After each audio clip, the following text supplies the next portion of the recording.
Sudah mulai? Baik, selamat malam rekan-rekan media dan juga seluruh masyarakat Indonesia yang mungkin menyaksikan langsung konferensi pers kami dari World Federation of Corruption ya. Jadi malam hari ini kami akan menegaskan terkait dengan informasi yang sekarang berkembang di publik tentang adanya oknum-oknum yang berbuat ya di luar kewenangan, sehingga kami dari WRC memandang perlu untuk menegaskan bahwa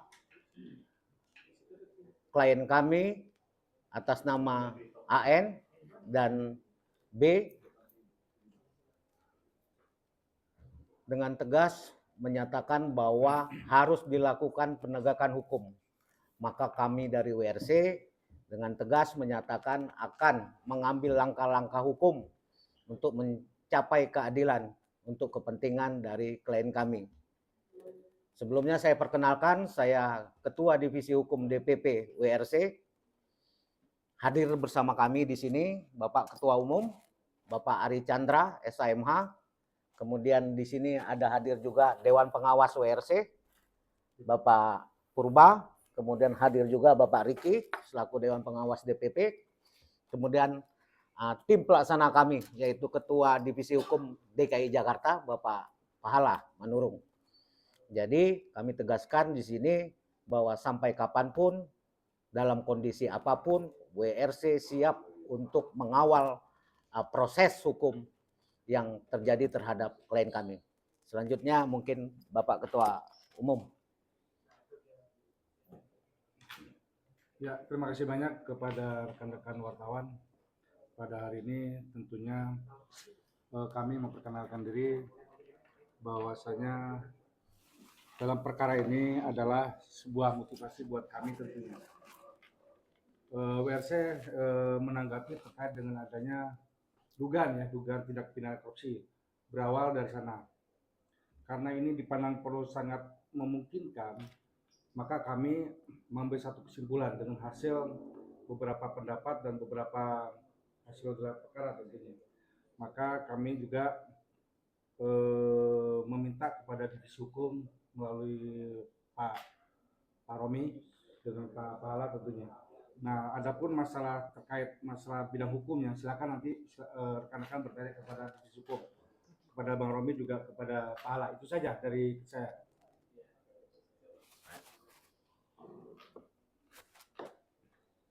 Ada pertanyaan mungkin?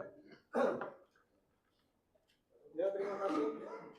Mohon izin perkenalkan diri, saya Abdul Rosak dari media HiTV.berita.com. Seperti yang beredar kini memang agak simpang siur berita. Ada yang mengatakan bahwa tersangka AKBP yang sekarang lagi ditahan, ya, B ini melakukan semacam permintaan penguapan 20 M. Tiba-tiba ada lagi informasi yang di salah satu TV swasta yang waktu itu kami lihat Pak Halaman Nurung menjelaskan di situ bahwa 17,1 M. Sebenarnya ini data yang akurat itu berapa? yang memang bisa disampaikan. Terima kasih. Oke, terima kasih rekan-rekan media atas perhatiannya. Justru di sini kami mau mengklarifikasi atau menegaskan bahwa awal mulanya ini kami didatangi oleh saksi-saksi kita yang bernama Mr. B ya sama Mr. G. Dia mendatangi kami ke kantor WRC ya, meminta perlindungan hukum terkait adanya apa? Terkait adanya permintaan uang dari oknum Kanit Z ya, Polres Jakarta Selatan. Untuk apa itu digunakan permintaannya? Untuk mengurus Polres Jakarta Selatan. Jadi mereka datang ke kami interview, ya kami cek dulu kebenarannya dan kami visualkan, ya kami visualkan dan kami meminta bukan sekedar lisan, ya tapi kami meminta secara tertulis, ya secara tertulis ada surat pernyataan dari klien kami Pak MBH maupun Mr. G ya maupun dari Pak Arifnya sendiri ya, mengatakan bahwa total kerugian mereka Pak Arif ini adalah biar gak simpang siur ya, ini sebesar 17, tertulis di sini ada 17 miliar sekian. Ini pernyataan yang disampaikan kepada kami. Jadi kami tidak atas dasar ya tadi 20 miliar, kami ada tulisannya ini, ya. Kami ada tulisannya. Awal mula ini sebenarnya kami datang udah saat pengacara yang terakhir, ya. Saat tahap 2 lah kami hadir, ya. Dan mereka menerangkan bahwa mereka diminta langsung, ya. Klien kami ini diminta langsung oleh Kanit Z di ruangan Kanit Z, ya. Sehingga kami harus mengklarifikasi dulu kebenaran ini, mengecek, ya. Kami mengecek kebenaran ini, sehingga kami tidak mau serta-merta menjustis, ya. Tapi kami ngecek dulu ke Kanit Z tersebut. Apakah benar Bapak meminta kepada klien kami ada berapa orang masuk ke sana, ke Kanit Z tersebut? Mereka mengatakan silakan menghadap pimpinan, koordinasi pimpinan, bahasa gitu, silakan koordinasi ke pimpinan. Sepengetahuan kami pimpinan kalau Kanit, level Kanit, pimpinannya bisa Kasapa, bisa Wakapolres, bisa Kapolres. Ya. Sehingga dengan dugaan seperti itu kami tidak serta-merta langsung, cuma kami meminta siapa yang memberi ini adalah Pak Arif Nugroho, ya, AN kita sebut ya. Yang sekarang memang tersangka ya, tahap 2 ya. Mereka, Pak Arif mengatakan bahwa Pak Arif datang ke kantor kami juga, ada fotonya. Pak Arif mengatakan, kami visualkan juga bahwa Pak Arif sudah mengeluarkan uang, total kerugiannya seperti ini. Pak, ini perusahaan siapa? Perusahaan dia sendiri. Bukan perusahaan kami, bukan kami print sendiri. Ya, ini perusahaan si Pak Arif. Ini bisa dibaca rekan-rekan juga, tapi ini bukti ini tidak bisa kita sampaikan karena ini akan menjadi pembuktian dari persidangan. Ya. Bukti ini akan kami sampaikan persidangan, tapi tertulis jelas ada. Ya. Sehingga kami tidak terlalu mengekspos ini dulu ya. Ini buat rahasia kami. Ya. Setelah itu kami melakukan yang namanya melaporkan ke Paminal, Propam Paminal Mabes Polri. Dan kami sudah dipanggil. Ya kami bersyukur ya, atau terima kasih atas kecepatannya kami dipanggil kami sebagai pelapor, WRC sebagai pelapor, dipanggil langsung oleh Propam Paminal di Mabes. Saya di BAP. Ya, terlalu detail. Berita acara interogasi. Bukan di BAP, berita acara interogasi. Dan Pak Arif, harusnya kan saya dampingi Pak. Dikarenakan Pak Arif di BAP, di BAI, di Cipinang, di Kompol dia benar. Dan Pak Arif bisa menyatakan kebenaran sesuai dengan apa yang dikatakan. Jadi sehingga kami menyerahkan ini karena kami sudah melaporkan ke Paminal Propam, sehingga kami harus meminta dari pihak Propam Paminal untuk seberapa jauh di perkembangannya. Teknis bisa dibahas karena ya, di konferensi pers WRC. Yang kami bisa sampaikan ada lagi Pak? Ya. Siap. Ya. Ada lagi pertanyaan? Selain bukti dokumen, apakah ada bukti video permintaan uang atau penerimaan uang dari oknum polisi itu, Pak? Ya, jadi kami tentunya mengeluarkan statement adanya permintaan uang apa semua kan berdasarkan pengakuan dari klien bersama adanya pernyataan saksi-saksi. Ya. Kami dikuatkan oleh pernyataan para saksi-saksi dalam setiap statement yang kami keluarkan. Jadi kalau dibilang video ya belum ada ya untuk saat ini ya. Tapi bukti-bukti dan saksi-saksi yang ada lah yang kami akan jadikan bukti nanti di proses hukum ini ya. Jadi betul, selain AKBP Bintoro, ada pimpinan lain di Polres yang lebih tinggi pangkatnya dari AKBP yang juga turut menerima uang tersebut. Kalau dari hasil investigasi kami kepada Kanit Z, jelas keluar statement dari Kanit Z tersebut bahwa semua itu tersalurkan kepada pimpinan. Ya, tersalurkan kepada pimpinan. Perlu menjadi catatan ini, pimpinan Polres ini mulai dari tingkat kasat sampai dengan kepada Kapolres. Tetapi di malam hari ini juga perlu kami sampaikan kepada publik bahwa pimpinan juga sudah melakukan pertemuan dengan klien kami. Kami memiliki rekaman pembicaraan, kami punya bukti saksi-saksi yang menyaksikan pertemuan tersebut. Pimpinan Polres bertemu dengan Klien kami langsung. klien Anda, Ya, tersangka. ya. Di mana pertemuan itu? Di suatu tempat yang tidak perlu kami sampaikan di sini. Ya, mempertanyakan berapa nominal kerugian yang sudah dikeluarkan oleh klien kami.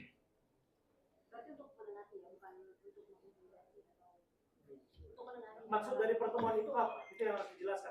Jadi begini, perlu saya sampaikan bahwa mencuatnya proses hukum, mencuatnya proses penegakan hukum ini patut diduga terjadinya pecah kongsi ya. Adanya kecemburuan karena pembagian yang tidak merata. Sehingga perkara yang selama ini mungkin kita anggap di dam atau disimpan muncul kembali setelah pertemuan antara klien kami dengan Kapolres. Maaf ya, pimpinan.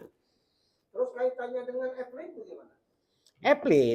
Evelyn ini kan kuasa hukum dari klien kami untuk peristiwa lain, untuk perkara lain.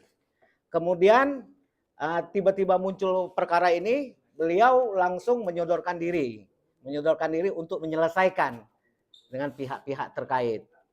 Yang tadi, pimpinan Polres itu apakah dalam pertemuan tersebut mengakui menerima aliran uang atau seperti apa? Mengakui, menurut keterangan dari klien kami dan pernyataan dari klien kami bersama saksi-saksi yang mendengarkan bahwa ada pengakuan menerima sejumlah. Berapa yang diterima? Kalau hasil pengakuan dari klien kami ya sekitar 400 juta. 400 juta? Ya. Masuk bukan di AKBP Bintoro? Oh tidak, langsung. Lebih atas dari AKBP Bintoro? Ya. Apakah itu Selatan 1, Pak? Ya, nanti kita buktikan di pengadilan. Kemana saja aliran itu lagi masuk, Pak? Selain kemudian disebutkan muaranya ke Polres Selatan, apakah ada unit-unit lain yang juga diduga menerima aliran uang itu? Untuk sementara ini dalam rangkaian ya kita melihat bahwa tidak ada ke unit-unit lain. Orang-orang oknum-oknum itu saja. Ya di Kanit Z, Kanit M, di Kasat G, Kasat B, dan ya terakhir kita dapatkan bukti bahwa ya pimpinan juga menerima. Cuman setelah mendengar bahwa klien kami ini sudah mengeluarkan dana sebesar 17 miliar, sementara pimpinan ini cuma dapat 400 juta, menimbulkan suatu kecemburuan yang akhirnya peristiwa ini didorong untuk maju P21. Nominal itu Pak, apa dalam bentuk uang atau berikut barang? Nominal yang mana Pak? Yang 17, yang barang dan uang, cash. Ya. Ada berita beredar bahwa ini produk juga disebutkan barang itu Ferrari dan Lamborghini katanya. Oh tidak, jadi barang yang diambil ya, kita bilang diambil atau yang hilang dari klien kami, yang jadi kerugian klien kami, satu Lamborghini, mobil Lamborghini, satu Harley Davidson, dan 2 BMW, motor BMW. Ya, sisanya uang tunai yang diberikan kepada oknum-oknum ini. Ini kasusnya pendekatannya penyuapan dari mantan kuasa hukum yang namanya Evelyn atau lebih kepada dugaan pemerasan? Ini kaitannya siapa yang aktif menginisiasi memberikan uang itu? Ya, yang jelas mungkin ini inisiasi dari lawyer yang lama ya, yang kemudian disambut oleh oknum-oknum ini. Cuman memang dari awal pun sudah bicara angka yang fantastis, ya, yang akhirnya menyesuaikan dengan kondisi apa yang dimiliki oleh klien kami akhirnya menjadi di 17 miliar kerugian ini semua. Terus mobil Lamborghini segala macam itu Pak, nah kita dengar juga nih berseliweran di lapangan, katanya dijual, apa benar ya? Dijual oleh orang, oknum ini juga oknum juga yang mengaku-ngaku advokatnya kan. Mengaku-ngaku berarti bukan advokatnya itu Pak? Dalam konteks perkara di Jakarta Selatan dia bukan advokatnya karena klien kami menyampaikan bahwa dia merasa tidak pernah memberikan kuasa. untuk oknum EHD ini, EDH ya, EDH ini melakukan advokasi langsung kepada Jaksel, penyidik Jaksel. Kira-kira dijual sama siapa? Dijual oleh si lawyer ini. Oknum lawyer ya. Yang pada perjanjiannya setelah memaksa kepada klien kami untuk menjual, komitmennya hasil penjualan itu seharusnya disetorkan kepada klien kami. Ya kan? Pengakuan dia bahwa ini laku 3,5 miliar Lamborghini ini. Setelah kami cross check ternyata lakunya 5,5. Ya kan? Dan janji untuk transfer ke 3,5 miliar ke klien kami juga ternyata tidak dilakukan. Sehingga kami juga segera melaporkan ya oknum lawyer tersebut. Lamborghini saja yang dijual atau berikut yang lain-lainnya, Pak? Oh tidak, kalau motor-motor itu diserahkan. Diserahkan ke siapa, Pak? Ke oknum-oknum. Ya, oknum-oknum penyidik di Jakarta Selatan. Jadi motor itu diminta untuk diparkir di sana. Ya satu ada yang diminta, yang ada satu lagi dipinjam pakai oleh oknum-oknum di sana. Bukan barang bukti di lokus, bukan barang bukti di tempat Oh kejadian. tidak. Itu aset klien kami semua. Bukan barang bukti di lokus delikti.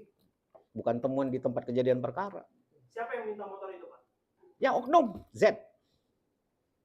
Jadi sebesar senilai berapa, kemudian minta juga karena tidak sesuai dengan nominal yang dia minta, sebagian uang tunai dan motor. Dan itu diserahkan oleh klien Anda. Diserahkan. Sampai sekarang belum kembali itu sepeda motor itu. Sekarang sudah menjadi barang bukti. Dua. Ya, 2 sudah ditahan oleh Propam. Oke. Nah, waktu kali itu sempat nyebut AKBP Bintoro nggak? Jangan-jangan dia hanya mencatut nama Pak AKBP Bintoro aja. Yang jelas dia bicara pimpinan. Ya, kita semua bisa menilai kan yang namanya pimpinan di Polres itu kan ya tidak banyak ya, antara Kasat, Wakapolres, Kapolres. Pak gini, yang digugat kan di PN Selatan itu atas nama AKBP Bintoro, betul ya? Betul. Oke. Dan baru terungkap hari ini ternyata pimpinan Polres selain AKBP Bintoro juga patut juga menerima. Betul. Apakah kemudian sejumlah uang ratusan juta tadi, 400 kalau nggak salah itu akan juga digugat untuk dikembalikan kepada klien Anda? Ada kemungkinan kami akan merubah gugatan itu terkait dengan kerugian material ya. Kerugian material nanti mungkin kita akan sebelum masuk ke pemeriksaan perdana mungkin kita akan revisi ya, menambah pihak. Selain AKBP Bintoro ada AKBP Gogo Galesung yang juga Ya. kasus. Ini nama ini juga apakah pernah mendapatkan aliran uang itu atau seperti apa? Yang jelas ketika peristiwa ini terjadi pimpinan masih beliau sebagai pimpinan. Siapa Pak? Pak Gogo ini, Pak G ini, Kasat. Jadi ex kasatnya Pak Gogo Galesung. Ya. Setelah itu Pak dilanjutkan Bintoro. oleh AKBP Bintoro. Ya. Kebalik. Itu balik ya. Itu balik. AKBP Bintoro Dulu baru dilanjutkan oleh Pak Gogo. Pak Gogo Galesung. Ya.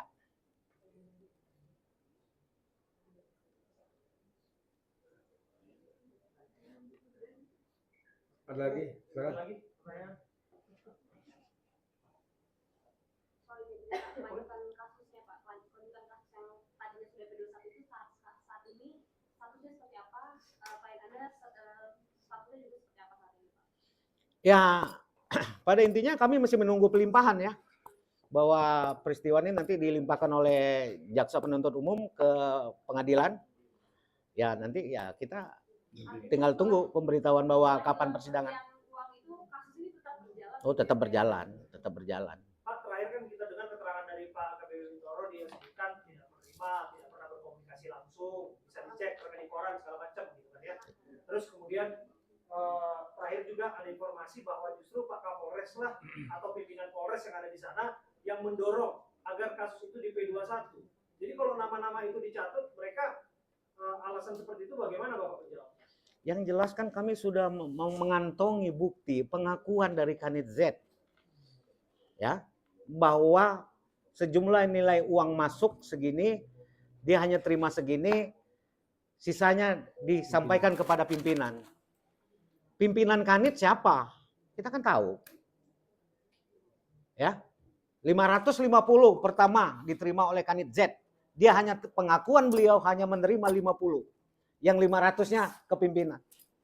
Ya kita tinggal lihat siapa pimpinan.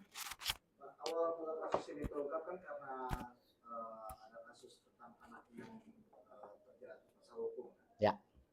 Terus kasus masalah anak ini sampai sekarang tetap berjalan atau? Tetap berjalan, makanya klien kami kan ditahan, udah P21. Pak, ini status sekarang kayak ada di Polres Jaksel. Oh iya. Sudah di kejaksaan, sudah ditahan. Nah, sudah tahap 2. ini saya harus konfirmasi Pak, supaya nggak simpang siur. Ya. Tersangka atas nama Arif Nugroho betul adalah anak dari bos Prodiat? Kalau yang kami terima pengakuan ya ini, ya salah satu pemegang saham ya, Salah satu pemegang saham Andi dari Prodia. kesehatan Ya, Prodia. Prodia, ya betul, Nah, itu adalah anaknya. betul. Yang kedua, berarti waktu kejadian kasus itu Pak, berarti ada niat dari tersangka di bawah pengaruh dari artis-artis hukum pengacara sebelumnya, Bu Evelyn ini, untuk beliau terlepas dari jerat hukum. Betul, Jadi sifatnya ini dimulai aktifnya dari pengacara. betul. Oke, bukan pemerasan dong kalau misalnya seperti itu. Kalau misalnya dari polisi tidak ada meminta sejumlah uang untuk kemudian mengalirkan uang dan sebagainya. Ya itu tentunya, jangan-jangan polisi disuap dalam hal ini oleh sosok yang sampai sekarang nggak pernah ketemu tuh, Evelyn. tentunya kan ada komitmen, ya kan? Ketika ada suatu perkara, kemudian lawyer ini yang mengaku-ngaku lawyer ya, kita bilangnya oknum lawyer ini menemui penyidik, tentu kan ada permintaan bagaimana perkara ini supaya tidak berjalan, ya kan? Walaupun seharusnya kalau memang itu benar-benar lawyer, dia paham ada Perpol 8 tahun 2021 yang tegas-tegas bahwa terkait dengan perkara pembunuhan atau yang namanya kematian ini tidak bisa dilakukan restorasi justice. Ya, disinilah bentuk pelanggaran kode etik seorang advokat ini, ya, yang mengiming-imingkan kepada kliennya. Sehingga kalau bicara profesi, ya jelas-jelas ini melanggar kode etik profesi dan undang-undang advokat. Kami mau pastikan lagi Pak, aliran uang juga diberikan kepada keluarga korban 300 juta rupiah untuk uang damai untuk Betul. mencabut laporan. Itu Betul kepada keluarga ya. Jadi prinsipnya antara keluarga tersangka dengan keluarga korban sudah hitam di atas putih untuk mencabut laporan. Betul. Sehingga kalau kita bicara dengan kesepakatan perdamaian ini harusnya close case dong. Ya kan? Close case itu seharusnya hanya sebatas untuk meringankan, bukan untuk mengatakan bahwa ini ditutup perkara ini. Ya, perdamaian ini. Karena tidak mungkin, tidak bisa, aturan peraturan kita tidak memungkinkan kasus yang menyebabkan kematian ini di restorasi justice oleh pihak penyidik. Tapi yang jelas ada permintaan penangguhan penahanan dari keluarga tersangka ya. Betul. Oke, setelah dicabut laporannya, patut diduga uangnya diberikan dan kemudian penangguhan penahanan itu dikabulkan. Dikabulkan. Oleh Polres Jakarta Selatan. Ya. Berarti berapa lama itu ditangguhkan penahanannya atau wajib lapor tersangka klien Anda waktu itu, sebelum jadi klien Anda?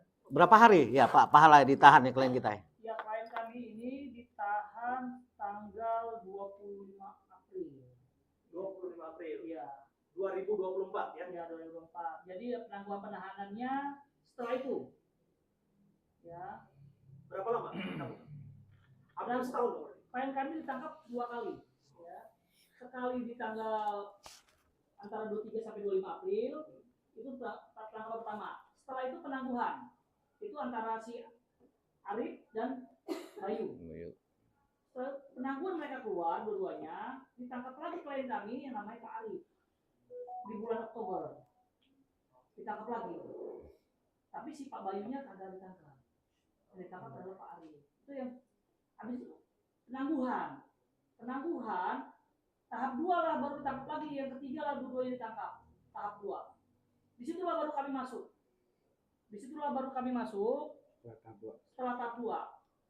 Kenapa kita bisa masuk? Karena ada laporan pengaduan masyarakat yang namanya Pak Bayu dan Pak Gali atas permintaan uang oleh Kanit Z tersebut di dalam ruangannya Pak Kanit Z.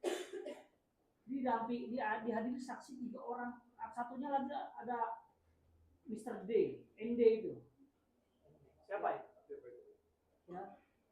Mr. D ini ya. Siapa itu? Anggota juga. Anggota juga. Anak buahnya Zakaria. Mr. J itu kan Zakaria. Saya langsung pastikan ya karena klien kami pasti ngomongnya begitu. Ada surat pernyataannya. Kami di sini ada surat pernyataannya nih. Kami bilang kami bawa ada di tanda tangannya. Jadi kami memverifikasi ini visual salah satu pernyataan jelas. Jadi bukan karena bukan simpang siur, ini ada ya jelas. Mr. J berapa ini ada di sini. Ya, seperti itu. Oke, nanti akan kami sampaikan di persidangan. Seperti itu. Jadi posisi Anda sekarang artinya klien Anda mengatakan akan mengikuti proses yang sedang berlangsung, Iya. proses hukumnya, Betul. tapi menuntut uang yang sudah diberikan dikembalikan. Betul. Betul sekali. Oke. Kalau dibilang harusnya nuntutnya ke si Evelyn karena dia yang menjadi perantara, seperti apa? Ya, ini kan Kenapa nggak carinya Evelyn atau gugatnya Evelyn saja? Karena kita tahu udah dilaporin. Tapi kenapa justru ini akan diduga secara bersama-sama, Pak. Diduga secara bersama-sama. Ya. Masih ada lagi?